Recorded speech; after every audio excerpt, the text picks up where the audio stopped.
बाबर आजम की जी मैंने बैटिंग देखी आज के दिन और मुझे अफसोस हुआ कि इस बंदे को हम वर्ल्ड कप में लेकर जा रहे हैं और हम कह रहे हैं ये जी 2026 की इसकी पहली 50 है।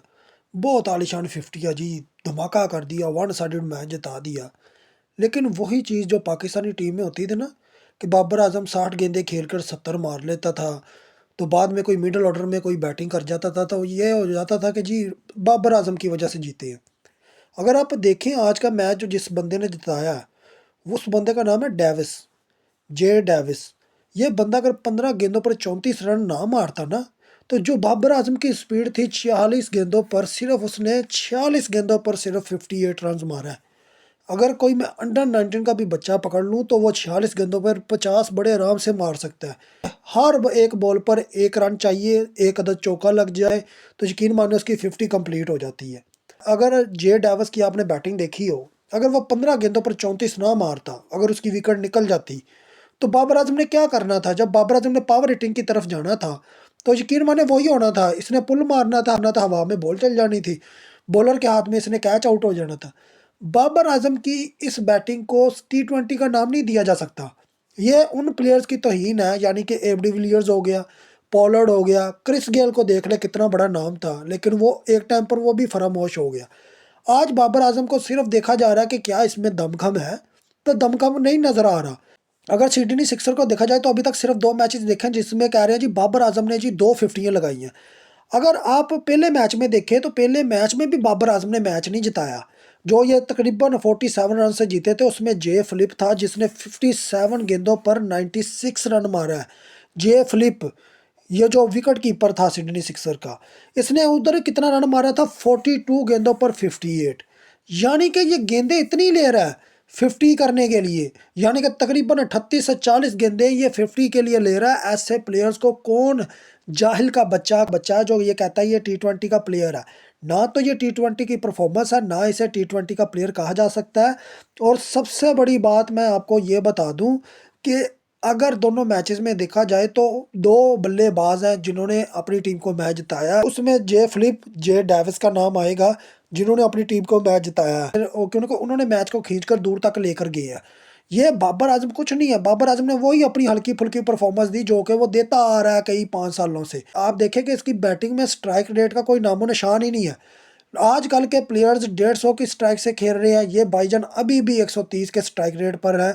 वही 40 गेंदों पर 50 कर लिया, 35 गेंदों पर 50 कर लिया। यानी कि अगर मैं कहता हूँ चले 32 गेंदों पर भी ये 50 करता तो वो फिर भी मार्जिन था। अगर आप विराट कोहली को देख लें, जॉय रूट को देख लें, इसके अलावा कैन विलियमसन को देख लें, बाबर आजम, ये चारों के चारों प्लेयर स्टाइल के हैं। यानी कि इन्होंने टुक टुक खेलनी है, मज़ा नहीं आता उसमें, वो देखी नहीं जा सकती। देखें, अगर पिच मुश्किल हो तो समझ आती है, अगर पिच मुश्किल नहीं है तो फिर भी टुक टुक करते रहना, टुक टुक करते रहना। 46 गेंदें खेलकर यार कोई 58 मार जाए, मैं हैरान हूँ। पहली जो मैच जीता है जिसमें इसको बहुत क्रेडिट दिया, 42 गेंदों पे 58। और जिताने वाले कौन है? जिन्होंने 15 गेंदों पे 34 मारा, जिसने 57 गेंदों पर 96 मारा, फिलिप जैसे, डेविस जैसे प्लेयर जिन्होंने कहा मैच उठाते हैं। तो आपको आसफ अली का इंटरव्यू याद होगा जिसमें उसने कहा है कि जी बाबर रिजवान ये वाहद बंदे थे कि जो कि 60-70 गेंदें खेल जाते थे, बाद में हमारे लिए 6-7 गेंदें बचती थी, और उसमें भी अगर हम मैच जिता देते थे तो बाबर आजम रिजवान की वाहवाही हो जाती थी। उसके बाद हमें जो लान तान किया जाता था वो आपके सामने है। और आसफ अली की बात दर हकीकत सच भी है। अगर आप इधर भी देखें तो उस बंदे को 15 गेंदें मिली थी 34 रन बनाने के लिए। अगर वो ना बनाता तो टीम मैच हार जाती। यही जे फिलिप का काम है, उसने 57 गेंदें खेली, 96 मारा, ये 42 गेंदें खेलकर ये शहजादा ये 58 मार के गया। इसलिए मैं कहता हूं कि पाकिस्तान की क्रिकेट को अब आगे जाना होगा।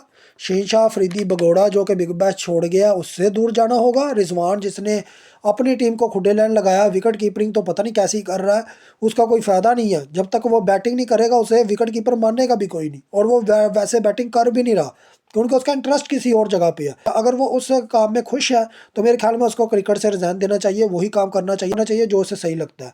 जहाँ तक हारिस रऊफ की बात है, जहाँ तक हसन अली की बात है, जो इक्का दुक्का वो विकटें ले रहे हैं, वो मुझे नहीं लगता कि वो कोई इतनी हाई पोटेंशियल विकेट है, जबकि ऊपर से 4 विकेटें गिरी होती हैं, नीचे से मैच वो खुडे लाइन लगा होता है, ये आराम से 2 विकेटें लेकर ये भी शहजादे शेर बन के निकले हुए हैं। शादाब खान को भी एक ओवर में मार पड़ी है पिछले मैच में।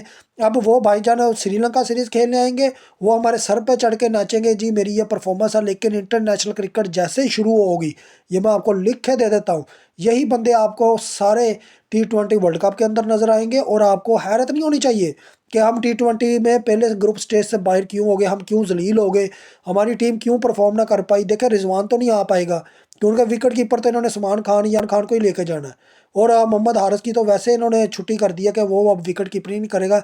लेकिन सवाल ये है कि क्या हमारा जो फ्यूचर प्लान है, क्या वो बाबर, रिजवान, शहीन, नसीम शाह, हारिस रऊफ, शहीन शाह अफरीदी, क्या इनसे निकल पाएंगे हम, बाबर आजम सो कॉल्ड से निकल पाएंगे? ये बहुत बड़ा सवाल है। याद रखें कि अभी इतने ज़्यादा प्लेयर पीछे जूनियर्स पड़े हुए हैं जिन्हें अभी तक चांस ही नहीं मिला, चाहे वो हसीबुल्ला हो, चाहे वो मोहम्मद हारिस हो, चाहे वो तैयब ताहिर हो, ये जितने भी बड़े बड़े प्लेयर्स हैं वो अभी बाहर बैठे हैं। वो एक दो मैचेस खेलते हैं, वो बाहर निकाल दिए जाते हैं। आगे आप खुद समझदार है, क्या बाबर आजम की ये स्वीडनी सिक्सर की सो कॉल्ड 2026 की 50, क्या ये वाकई एक टैलेंटेड 50 है? क्या इसे हाईलाइट करना चाहिए, डूब के मर जाना चाहिए? जिन्होंने इसे हाईलाइट किया और कहा कि ये 2026 की सबसे बड़ी 50 है, डूब के मर जाना चाहिए। मैं कहता हूँ उन्हें पीआर करते हुए डूब के मर जाना चाहिए। उन साफियों को जो ऐसे क्रिकेटर्स को सपोर्ट करते हैं, डूब के मर जाना चाहिए। उन फैंस को जो ऐसे क्रिकेटर को सपोर्ट करते हैं जो कि किसी नाम के नहीं है। आगे आप खुद समझदार हैं।